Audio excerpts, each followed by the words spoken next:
Guys আমি এনেকুৱা কিছুমান চেণ্টেঞ্চ কওঁ যে যদি তুমি তাত যাব বিচৰা তেনেহ'লে যোৱা, যদি তুমি পঢ়িব বিচৰা তেনেহ'লে পঢ়া, যদি তুমি কাম কৰিব বিচৰা তেনেহ'লে কৰা।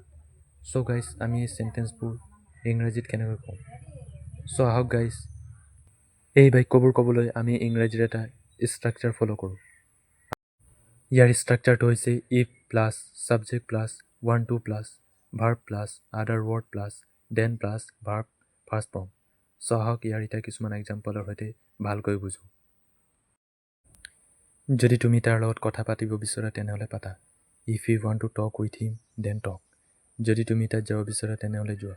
If you want to go' there then go'. যদি আপুনি পঢ়িব বিচাৰে তেনেহ'লে পঢ়ক। If you want to read then read. যদি আপুনি কাম কৰিব বিচাৰে তেনেহ'লে কৰক। If you want to do the task then do. So' guys আপোনালোকে এইটো ষ্ট্ৰাকচাৰ ফ'ল' কৰিয়ে এই বাক্যবোৰ ক'বলৈ প্ৰেক্টিছ কৰিব।